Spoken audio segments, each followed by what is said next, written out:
How we doing? What we doing? My boy, Cat yes, Daddy. Sir. Good to be home, man. I'm glad that you here, man. You know what I'm saying? I always love it. You know how we do when you around. Yeah, for a fact. You know what I'm saying? Or when I'm in the A. Exactly. Either way. Either way. Yeah, that's man. So how's life been with you, man?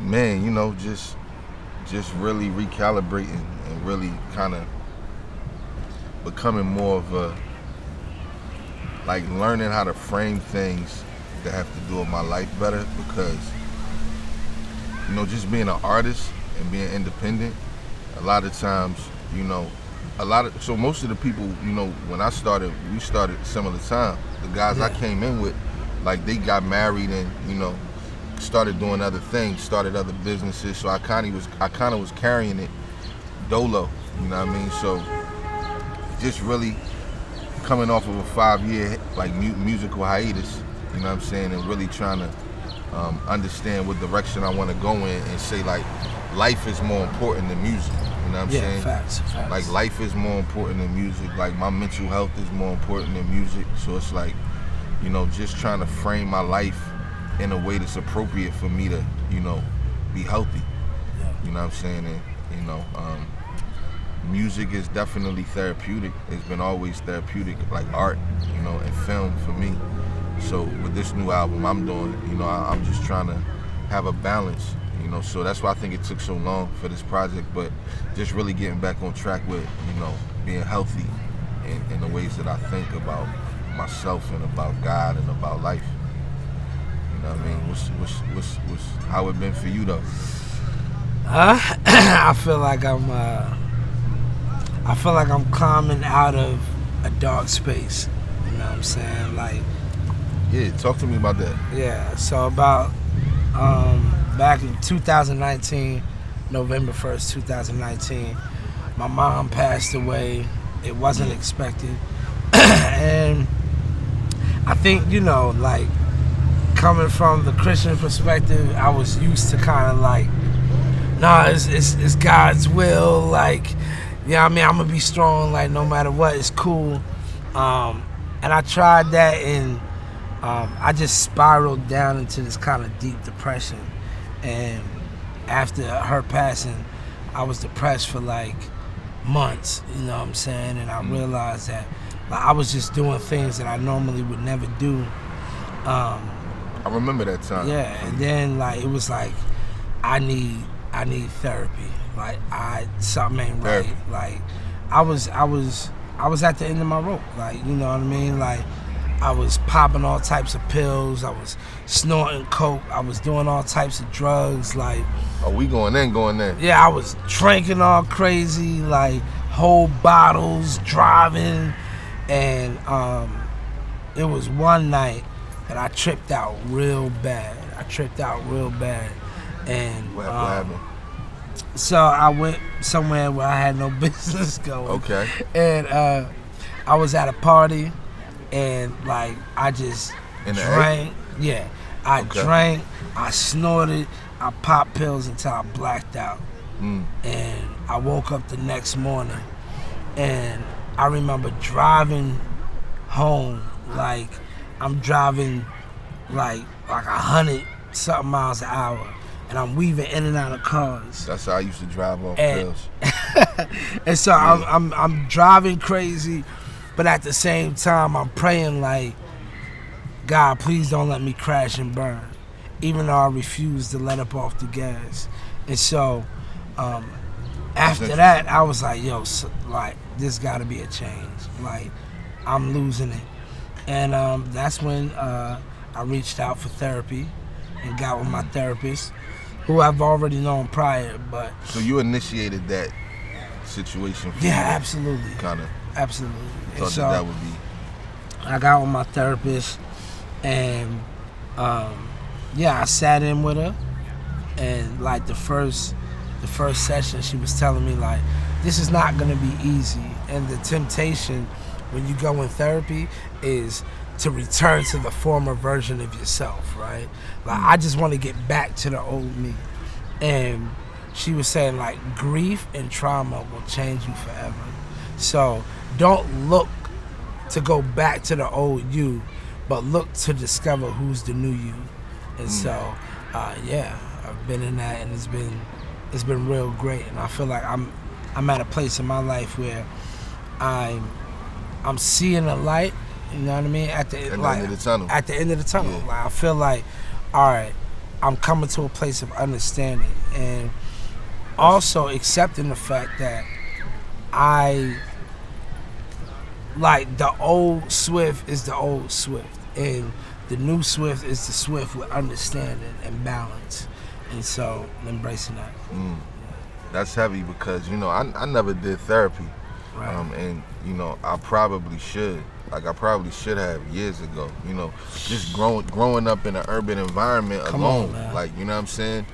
The amount of times, like, even as a youth that I, got hit by cars and almost drowned in the pool at the park. And, you know what I mean? It's just as a youth, you get jumped. Like, you got to go to the store. You might get into a fight on your way to the store. You know what I'm saying? So it's like living in that type of ecosystem. It's like, at some point, yeah, I think most people that come from where we come from, we need therapy. Yeah, absolutely. I think that we're used to surviving, man. Like, that's a good word. Yeah, things surviving. happen to us, and Existing. we're on this path of, man, just get through it. Just get through it. And in doing that, we actually suppress a lot. You know what I mean? We suppress a lot of our experiences, a lot of our feelings, and it usually doesn't come out until years later. And you wonder why you blowing up. It's because we have a lot of suppressed trauma and experiences.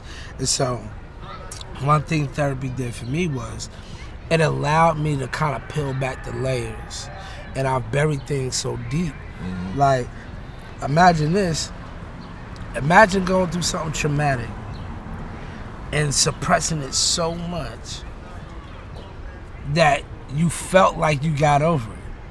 You felt like it was over.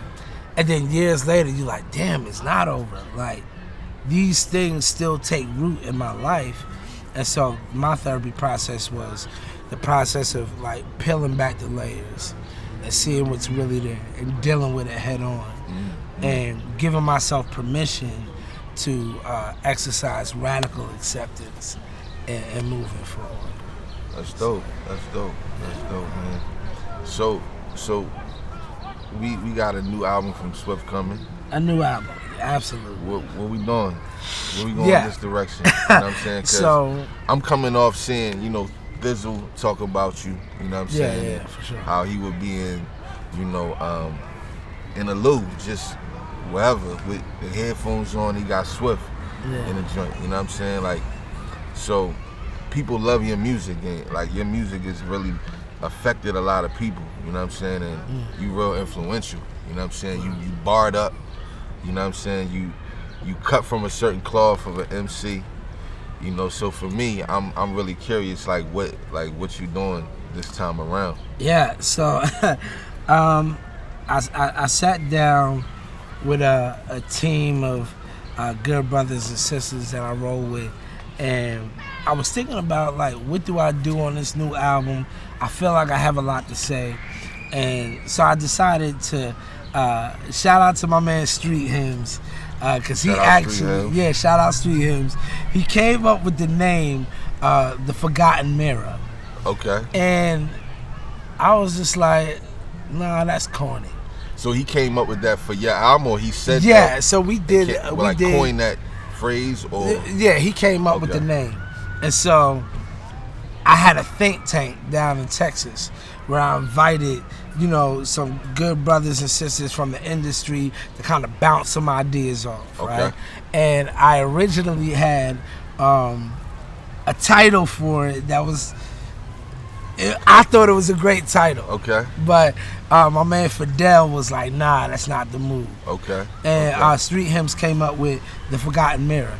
And so I didn't connect with it at first until I started to, process it in my mind. What is the forgotten mirror? And I think that we live in a time of so much comparison. looking at what the next person has, what they don't, what they're doing, like, and we forget to look in the mirror and see what's there for us, right? And the one thing about the mirror is that the mirror is always honest. The mirror isn't biased, right? So we pick and choose the parts of us that we choose to pay attention to. Yeah. But we also pick and choose the parts of us that people see. The mirror, I dig that. The mirror shows you everything. That's facts. It's not biased. So I'm like, man, I want to make an album that shows my introspection, like my looking at myself in the mirror, seeing the good, the bad, the ugly, the confusing, right? Yeah. In hopes that other people would be encouraged to look in their mirror and accept who we are, right? And Andre 3000, Contradictions. yeah, like Andre 3000 said, he had a quote where he said, like, accepting who you are is just as important as accepting who you're not. And so I'm like, man, like that. let's look in the mirror and see who we are and also see who we're not. Yeah. 3 stacks of wisdom. 3 stacks wisdom. So, like, that's what the Forgotten Mirror is all about. Like, we forget to do the introspective work, to look at our lives and our situations and see them for what they are. So, and I think that's because a lot of times how our lives are, you know, dark. yeah. You know, you don't want to look at your life sometimes No. based on how it is. It's like a lot of things are built around escapism. You know what I'm saying? Escaping and not looking inward, you know, and being Lord knows I introspective. tried.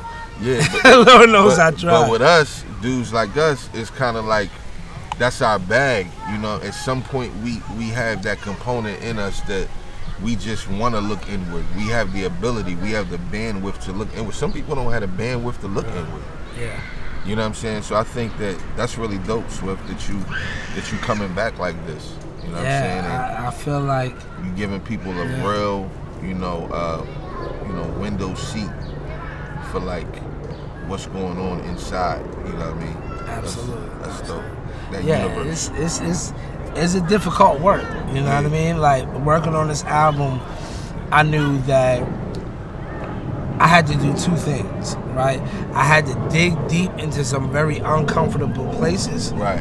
but I also had to, like, translate those uncomfortable places into art, right? So it's one thing to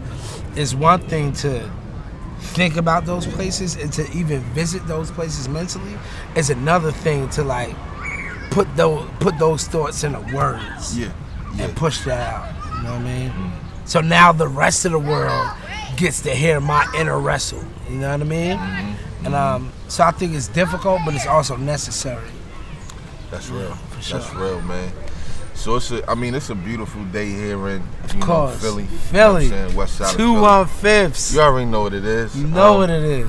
You know, like, what was it like for you, man? Like, coming up here, you know, cause me and you know, we when we met, you know what I'm saying, we was already, you know, I think we weren't even teenagers no more. So we didn't necessarily, we came up together, but we didn't grow up together. It's a difference, you know what I'm saying?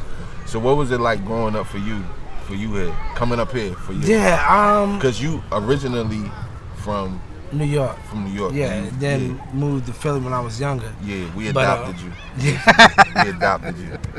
And I'm thankful. Yeah, for sure. But I mean, like, I had a similar story to a lot of others. You know what I mean? Like, single parent home, mom doing whatever she could to, like, you know, pay the bills and, you know, struggling. My sister, my brother, we were thugging it out. You know what I'm saying? Right, and then, of course, at some point, the streets got a hold of me. Did you know what dad was, or was he around? Yeah, so my dad, after him and my mom split, my dad actually went to prison for a while. Okay. And came back out and stayed in New York.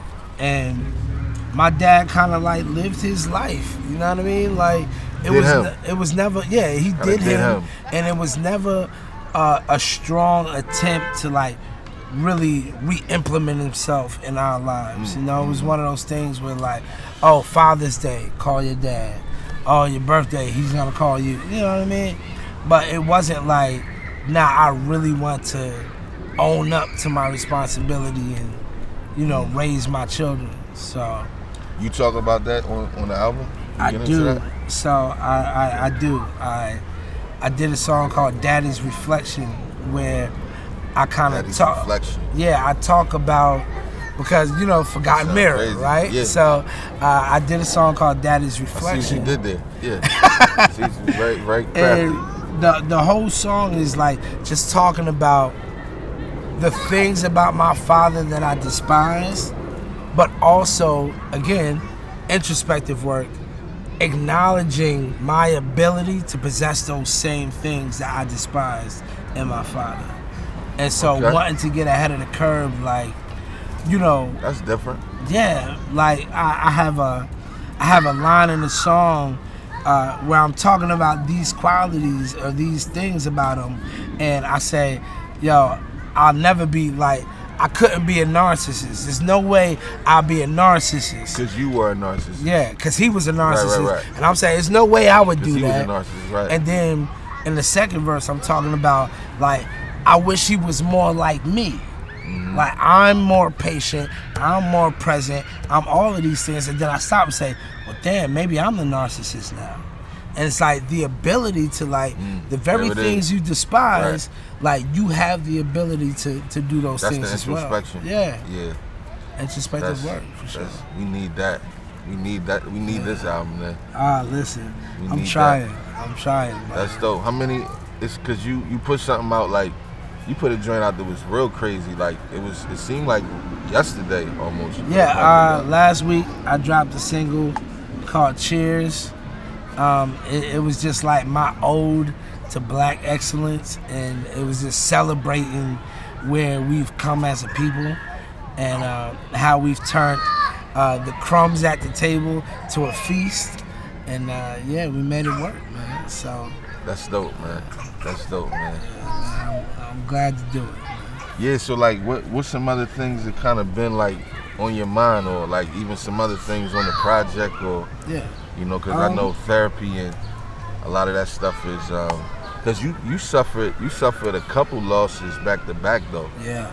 You know what I'm saying? I'm not for sure like the time in between, but you know, I remember, you know, I don't know which one was first. I want to say your son. Yeah.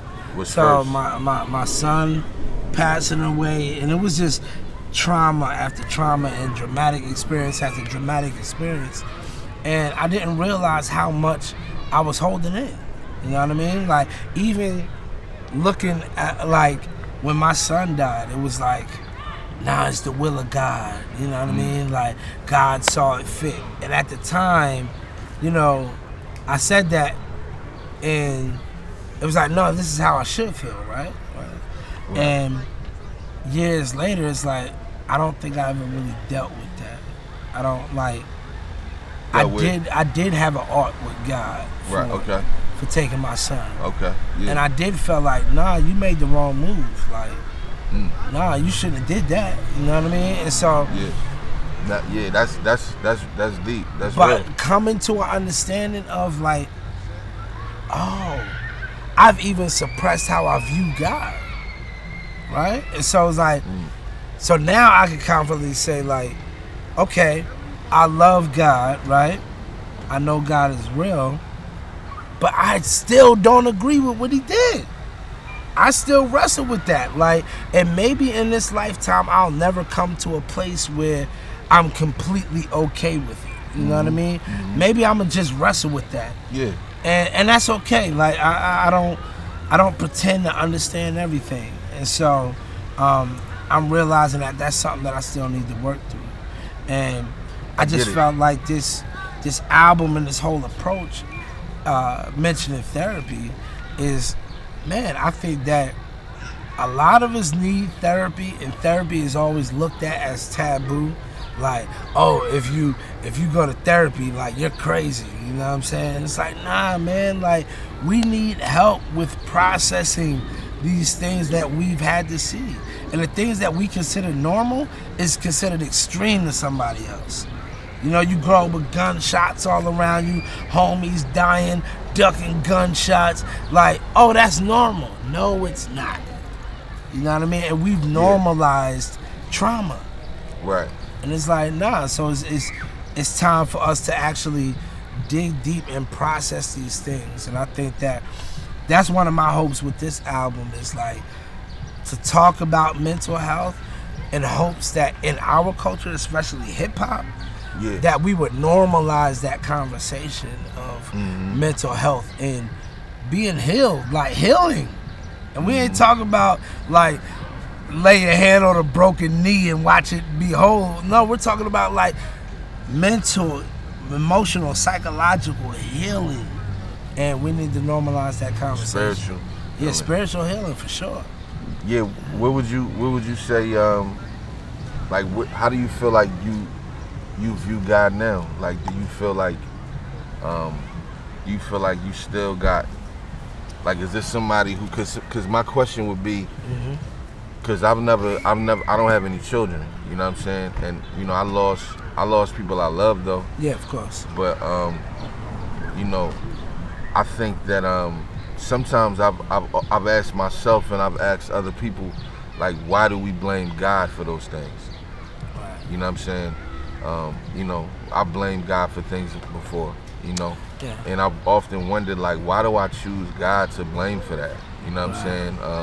There's so many other things I could blame, other people I could blame. I could, you know, I just think about that sometimes, man, because, you know, like, I know that God loves us. Of course. Yes. Like, I know that God loves us. You know what I'm saying? So, it doesn't mean that we won't have questions, you know, or even, you know, have issue, you know, but I think to place certain things on God, right, to me, is very interesting. Yeah, I think that we, because we know God is all powerful, because we know God is all knowing, right? I know where you're going. Yeah, right? So because we know and we acknowledge God's power and his, you know, omniscience, omnipotent, you know what I mean? Like, we know that God is more powerful than all, controls all. So I think when we enter a season of having to accept something that has been traumatizing to us, our question is, why didn't you exercise your power here? Like, who could have stopped it? Somebody that's all powerful. Yeah, exactly. Who's all powerful? And so, I got it, God. But I also think that God understands that, right? Yeah. So we're not talking about a God who's like, oh, I don't know why they tripping. You know what I mean? Yeah, like, right. We're talking about a God God who understands the questions and is not afraid of our hard questions. Like, what's up? Like, how you've done all these miracles, and stopping my son from dying is a minute miracle in comparison to what you've done. Yeah. Why didn't you do it? Yeah, it ain't his first rodeo. Yeah, of right. Like, it's not his first rodeo. Pretty normative. And so my thing is, I realize that a lot of times, like, we stress thinking that we have to have the answer. Like, you gotta tell me why. Mm-hmm. And I think I've gotten to a point in life where I'm like, I may never know why. And I have I have to decide whether I'm able to deal with not knowing the why or not. Yeah. Right? And so, like, I'm not guaranteed to know the answer to everything. Right. And so, I come to a place where I say, okay, I do know he's all powerful, but I also know that in all of his power and deity, he's allowed this to happen. Yeah. And he's not just all powerful; he's all knowing. So if he's all knowing, we have to include that into the equation. Yeah. That he knows greater than we would. You know what I'm saying? And I tread lightly when I talk like this to my friends who've had like such direct losses, like with a child or like a parent. You know what I'm saying? I think that's something that we should be we should exercise sensitivity Absolutely. with our friends in those conversations. Yeah, but and I think that there's just certain things that the finite mind will never be able to understand or quite put together. And I think and it's especially hard now. Like, we live in the information age. Everything is calculated.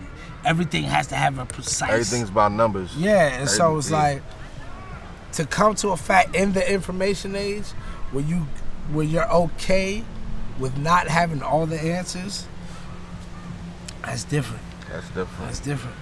And Man. so, like, I don't have all the answers. I don't know. I know that, like, a lot of crazy shit happened in my life. Yeah. And with that, I'm Same. like, okay.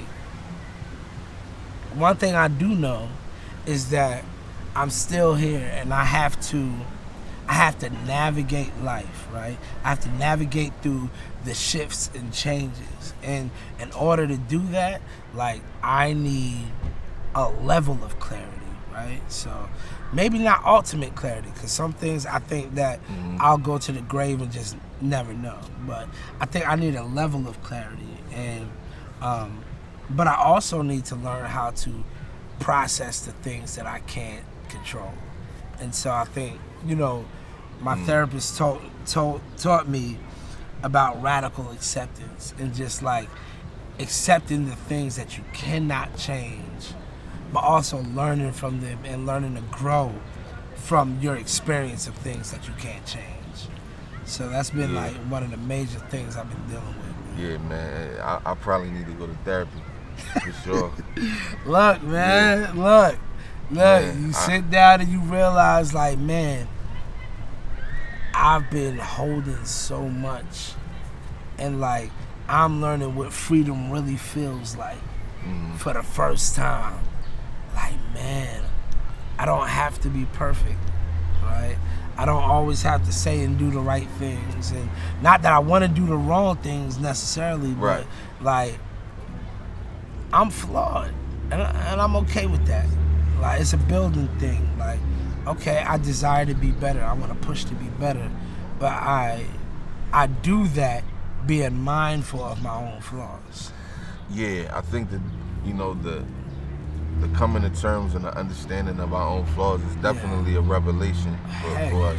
You know what I'm saying? Because in the culture we come up in, everything is pushed towards like looking a certain certain standard of beauty and standards of beauty rather than just for sure. All those type of things. So it's like accepting the fact that, listen, like, I'm flawed, I'm human, but I'm created in the image of God. You know what I'm saying? So that's a good journey.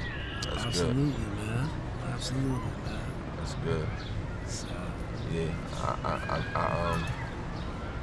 I know that smell. Me too. I know that smell. I grew up around that smell. I grew up around that smell. We know, we feel it, right? Yeah, I grew up. I know what that smell is. Yeah, that smell like West Philadelphia. Born and raised. Yeah. Nah, that's what's up, man. So so what part of Philly was you in when you grew up? So when we mostly North Philly, Susquehanna and Dauphin. Okay. And West Philly, shout out 56 in Baltimore. 56 in Beemore. 56 in Beemore, like, I got that. And 56 in Beemore. And then 40th Street, you know what I mean? Okay. 40th, like Bering and Preston. Yeah. Okay. Shout out to my old bully. Your old bully? Listen, there's this dude named Kevin. I don't know what this dude's problem was. From where? Like, what block was this? Bering Street. Okay. Like, I'm snitching, but it is what it is. But, like, Kevin used to terrorize the whole block. He put a name on him and everything. Damn, I did say his name. Edit that out. But I whooped this. Ain't no statute of limitation on snitching. Kevin gonna see this. He gonna. I beat the brakes off him, and Kevin know. Whatever camera, Kevin, you know, I gave it to you. All my homies I grew up with, they know about my hands. I gave it to you. I was scared. I ain't gonna lie. I was a little nervous, but I gave it to you.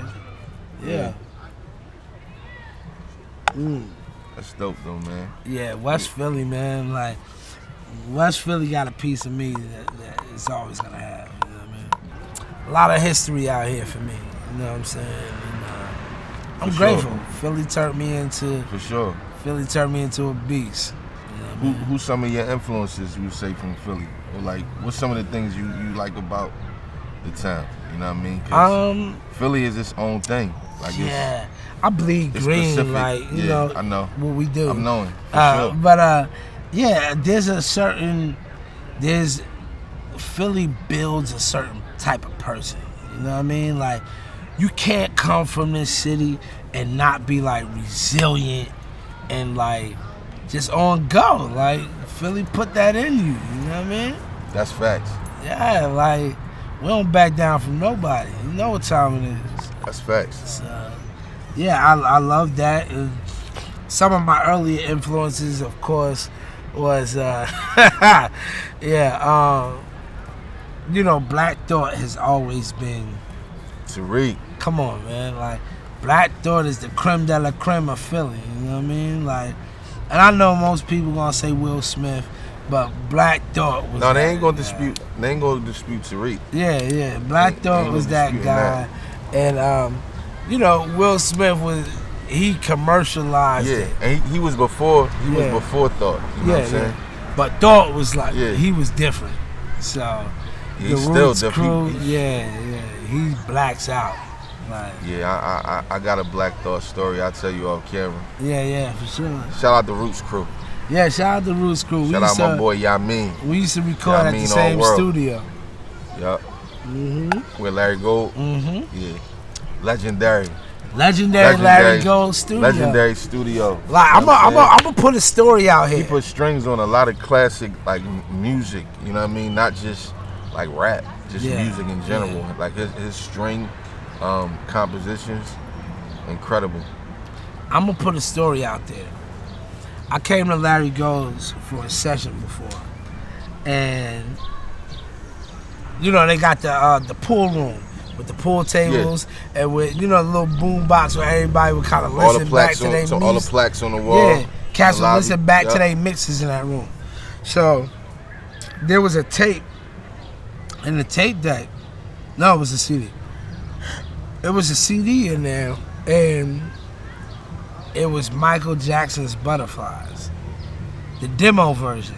Yeah, so the demo version, then I know, with Marsha. Yeah. So it was the original demo version of Butterflies, and Dad just told me that Michael Jackson was just there, and I was just like, oh my God. Yeah. I don't get starstruck a lot. It's crazy because I met Janet. Janet, downtown in Philly. My homies was with me. She said I was cute. She called me cute to my face. She called you cute? Yeah. Damn, she lied to your face. She surely did not. No, but Janet was bad. Yeah, but I met, what's her name at Larry Gold though? George Clinton. Oh, word. Yeah, so you never know who's gonna come through there. Yeah, Larry Gold's was that spot. I got stories for days. I got stories going back to being in there with, like, you know, from like Hans Soul early days, Ram Squad. Shout out Hans. Shout out Ram Squad. Yeah, Tommy Hill from Ram Squad. You know, R.I.P. Yeah, I took Tommy to church with me. Oh, word. Yeah. Hold on, you said R.I.P. Yeah, Tommy Hill. He got killed. Yeah, this like Tommy might have got killed like almost 10 years ago now. Yup. Oh, wow. Yup. We ran into him. Me and Tony Pitts ran into him in Atlanta, like one time. Like some years ago. This before I was even living in Atlanta, and that's like him and Tony was cool, but me and him was cool too. He just knew Tony more, so we like exchanged information. And after that, like we would link up when we was both in Philly, and I hit him one day. I was like, yo, what you doing? He was like, I'm chilling. I was like, pull up on me. Like, it's like, where you at? I'm at a church right now. It wasn't a Sunday, but it was like a church event. It just went on a Sunday. He pulled up right. He pulled right up on me. Hans was there. Yeah, he pulled right up on me. You know what I'm saying? Because he was telling me he was trying to like get his relationship with Christ together and everything. You know what I'm saying? You know, it's crazy because it's different rappers from the city that I'm cool with And I thought a lot of them was like all Muslim, you know what I'm saying? But then when you talk to them, it's like, oh, like that's kind of like by affiliation, some of that, you know what I mean? Not to say that, you know, all of them is by affiliation. Some of them is really like really authentic, Really about that, you know, yeah. they really, you know what I'm saying? But sometimes you get kind of lumped in because of who you around, like who you in proximity to. So, you know, I had conversations like that with PD Crack. Like, you know what I'm saying? So, like, one of the first things I gave PD Crack was a John Piper sermon. Shout out SP. Like, you know what I'm saying? So it's like, I thought he was Muslim because, like, being in state prop with freeing them. And he told me, he was like, nah, like, you know what I'm saying? Like, you know, my family Christian and, you know what I'm saying? Like, that's what I know about. I'm like, okay, I ain't know that. So you be surprised when you talk to people. So, yeah, you know, we talked about, you know, my album and, you know, Philly and stuff like that, but what about you? I know you working on something like, you better drop before or after me, because we not dropping at the same time. You know what's crazy? You know what I'm saying? Like, nah, we ain't dropping at the same time. We dropping around the same time. Okay. Like, we both coming out summertime. There we go. So, I think I'm before you, though. I'm before you. I'm in July. All right. You know, so I'm coming out in July. I saw Eshawn. It's like the Philly train. You got Eshawn dropped his, then what? Yeah. Truth dropped his. Okay. You know, so I guess I'm next in line as far as like the Philly rappers is concerned, and then I guess you coming right after me. Yeah. So what's the name of your joint, man? Man, you know it's crazy. Like initially, it was Pages of Life Chapter 2 or Part 2 or Chapter 2, whatever, right? But like through the process and just listening to it sonically, I was like, man, it's really lending itself to something completely separate. Wow. And the story, like conceptually, the story, I won't get into it too much, because I know this coming out, you know, before I'm probably gonna talk about it online. But I changed the name of the album to Get Home Safe. You know what I'm saying? So it's something that we all say to each other, you know what I'm saying? Whether you in the hood or, you know, wherever. Like at work, people will say that to you, you know what I'm saying? Get home safe. Like, you know what I mean? You tell your shorty that, like, you know what I'm saying? Or whatever, you know what I'm saying? So it's something that I grew up hearing people say, and it really ties into like the narrative of the album, because I never made an album like this before. Like this, more like a film, like a story, you know. And it's really more so about not just me, but about my friends and how we grew up. Like I call it the Black Stand By Me. Oh wow. Like, you know what I'm saying? Like I think about movies like Stand By Me. Yeah, for sure. When they was young and, you know, they was just out, no parental supervision. They just on a mission. You know what I'm saying? And we just hope they get home safe. You know what I mean? And all the stuff that happened in that movie, you know. And then I think about, like, you know, Boys in the Hood, movies like that, and, you know, even movies like Killer of Sheep, like by Charles Burnett. Yeah, it's like one of my favorite, you know, films with the kids in that movie. And, you know, a lot of movies I was watching about like youth. Like I learned the difference between films that are for kids and films about youth. Yeah, you know what I mean? Because like films that are for kids may not necessarily be something that I'm gonna be interested in. But if it's a film, it could be a film about kids in a time frame like Stand By Me. I can get into that. So like that's what I wanted to do with the album. Like really talk more about how we grew up. Like even you being from here, it lends itself to like having branches to that tree, like going throughout Philly, like where Swift was at this time when we was growing up. Even though we ain't know each other then, we was growing up the same. You know what was going on in the late '80s, because it starts in the late '80s, the album, and ends in the '90s. You know, so it's essentially. I mean, I said you my brother, so if I'm gonna drop it anyway, I'll drop it with you. Like, it's the concept essentially. It's the album I would have did before my first album, Pages of Life. Yeah, Pages of Life. Like, so everything. Classic, by the way. I appreciate it. Classic. I appreciate it. Yeah. You know what I'm saying? So it's really the album I would have did before then. Like, you don't really get this version of me without that story. Yo. You know what I mean? I'm looking forward to it, man. So that's really what it is. You know what I'm saying? And really just talking about everything I went through growing up and that affected me, that caused me to go through things that I probably go through now. You know, like things that I'm still reconciling now. You know, I got introduced to pornography when I was probably like 8, You know what I mean? So it's like I got a lot of trauma that came from that. Yeah. You know what I'm saying? So, yeah, you know, it's gonna be dope though. It's probably my most fun album I've made. You know what I'm saying? Like, cause it's bigger than my personal narrative. You know what I mean? Like being a Christian and being a hip hop artist. You know, I think that a lot of times Christians that rap are expected to not even talk about themselves. That's like that's viewed as like self glorification. Like if you can't even really tell your own story without people feel, or even in times past, you know what I'm saying? I think things are coming around now, like it's a different season now. So I think that I've always told stories about myself and about my friends, but I think this is like the culmination of it all. So it's gonna be dope. Looking forward to it, man. Make it home safe. Get home safe, baby. Get home safe. Get home safe. I love it. I love it, man. Dope. Well, let's get it. But we got you there for the weekend, man. So we gonna hang. We gonna kick it. Yeah, we gotta hang. We gotta get it, man. Like bros do. Of course, touch the city. You know what I'm saying? I got a couple spots I want to take you to. Well, let's do it. Let's do it, bro. Glad you here with me, bro. Man, love you, bro. Right. Love you too, man. For real. You already know. For real. We go back, bro. For real. Some of them don't know. Definitely. They don't know, man. They don't know. You my brother, boy. for real, man. Love you, Love boy. you, dog. Yes, sir.